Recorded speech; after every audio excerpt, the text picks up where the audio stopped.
Laia, thank you so much for being here with us in this interview. You have launched 1 month ago, probably, the Barcelona Deal. Tell us a little bit more about, more or less, what is it about? The Barcelona Deal is a citywide consensus building process to agree on a joint roadmap to get out of the crisis. The time in which we are focusing is the next 1 year and a half. So it's a middle term project, and it's a roadmap that we want to build not just within the city council, but also adding to the table the main actors of the city, the main economic, social, and environmental actors of the city. Probably we could say that the process is as important as the output of the Barcelona Deal.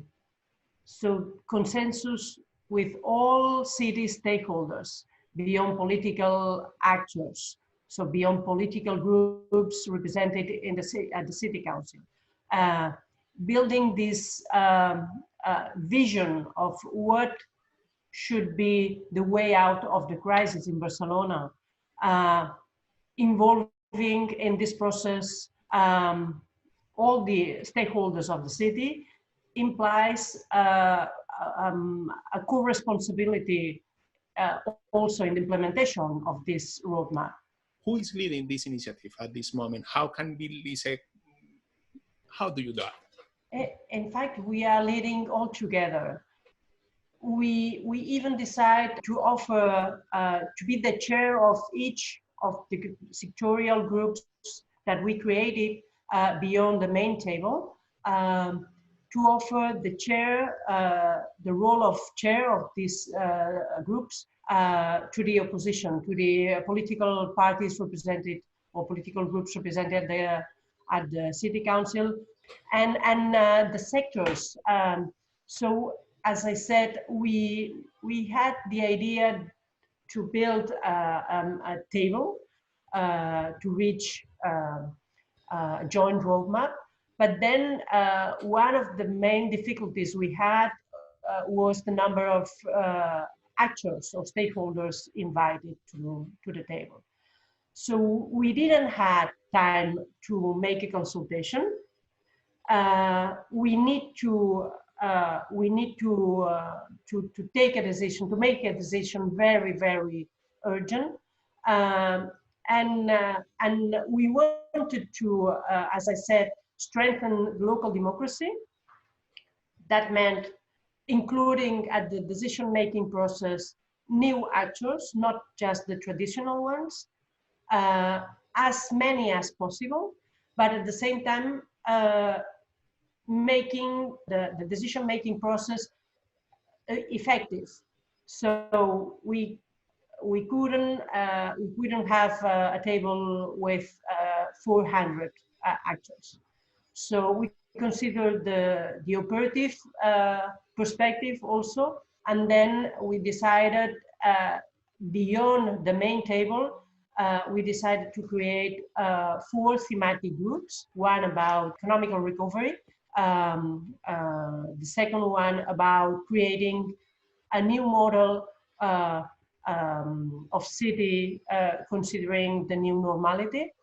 The third one, social rights and social emergency.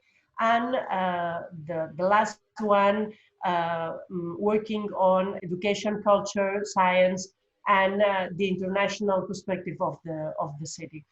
But considering also the weight of all which is included within the digital area, we create a subgroup inside the economical thematic group, just only about digital economy, including actors that never had been invited until now to a participatory process. Which one is the most immediate challenge that you are facing at this moment? Because it's always a all the time challenging project. How, in which moment are we right now, and what are the challenges that you are facing at this moment? one of the restrictions or the unintended consequences we had is that we didn't have, as I said, as much chairs as we want at the main table. So we create 4 subgroups, but at the same time, we didn't have as time as we need to allow all the stakeholders invited to express their concerns or their proposals.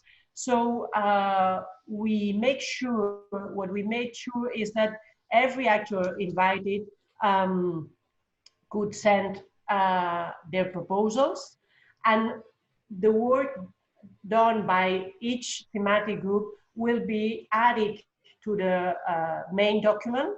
But how this co-responsibility of each one of the chairs of the partners will have the opportunity to implement their ideas? Do you have any kind of monitoring system? Have you modified any kind of rules inside of the city in order that those things can be implemented? So in fact, it's a co-creation process that leads to a co-responsibility way to implement the deal. And it was very important. It was relevant to reach this output.